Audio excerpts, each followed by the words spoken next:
Hello and welcome to today's Thought for the Day from St Peter's Parish in Halliwell. My name is Steve Mulwiney. I'm one of the lay readers in the parish, and it's brilliant to be able to spend a little bit of time with you wherever you are, and I hope you're well wherever you're seeing this. Now, I don't know about you, but I'm still struggling a little bit to come to terms with the news of the latest lockdown that's hit parts of the country, including where I live, in Bolton. First of all, I felt a lot of confusion when it was first announced. It just wasn't clear what the news were. What did it mean? What could we do and what couldn't we do now? Then there was some frustration and some upset and some anger at plans that had to be cancelled and had to be changed, and really difficult decisions that had to be taken. And just quite a lot of sadness and a disheartening effect as well when I considered that actually maybe we weren't through this. Maybe things were now getting worse and not better, and there's no end in sight. It's not been an easy few days. But there's one other thing that I have to confess to feeling, and I wonder whether you've felt any of it as well. And that's actually a bit of a desire to begin to point the finger and to judge other people and their behaviour. It's quite easy during this pandemic, isn't it, to look out for others who appear to perhaps be breaking the rules by maybe standing too close or standing in too big a group or hearing stories of people getting together in larger numbers than perhaps they should, or travelling to places that they shouldn't. And it's very easy to begin to want to judge them and to begin to want to point the finger at them and criticise them and want them to be punished.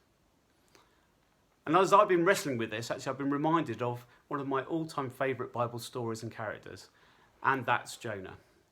Now I have to confess there's not a lot about Jonah to admire necessarily, but I can't help feeling a little bit of sneaking empathy with him.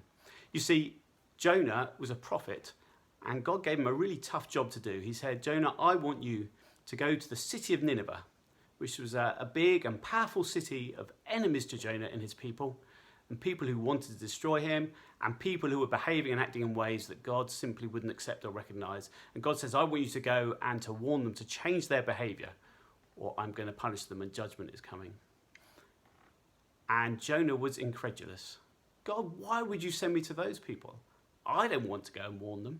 If you want to punish them and judge them, get on with it. That's fine. Fill your boots as far as I'm concerned. Do whatever you need to do. I'm not going to go anywhere near there. In fact, he was so determined not to, he headed in the exact opposite direction, heading west out into the Mediterranean Sea.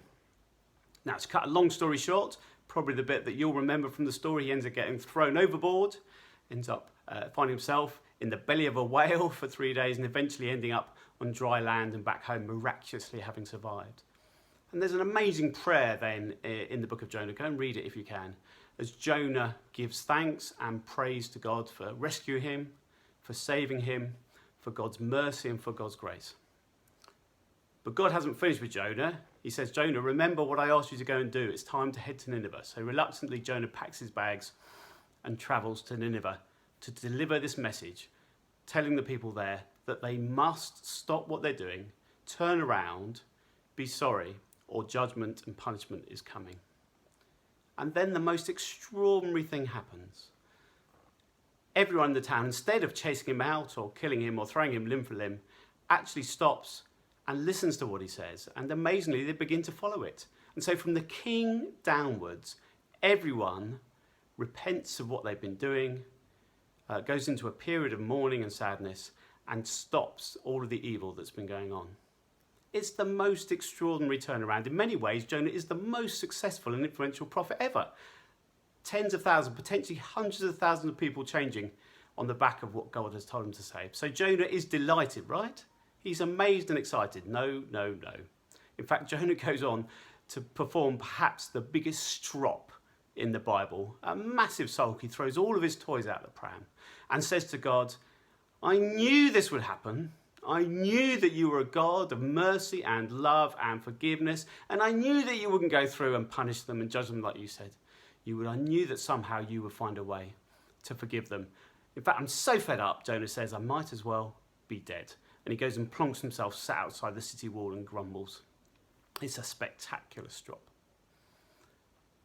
But it's interesting because God then shows Jonah actually and reminds him of all the grace and mercy that he personally has been shown after he was disobedient, and says to Jonah, if I've shown that grace and mercy to you, how much more should I also show it to the people of Nineveh? thousands and thousands of them. Don't they deserve that kind of love and grace and mercy too? And I couldn't help but think about that story as I found myself wanting to get judgmental and point the finger. Now, perhaps you've reacted better than I have, in which case that's great. But if you too have been feeling a bit frustrated and a bit like you want to start pointing the finger, judging other people, beginning to criticise and complain, I wonder whether, like me, you might reflect on that story of Jonah and remember all of the grace and mercy that we've been given by the God of love and mercy and forgiveness. And perhaps that will help you, as it's helped me, to look at others in a slightly different way. Thank you for listening. I hope you have a good day.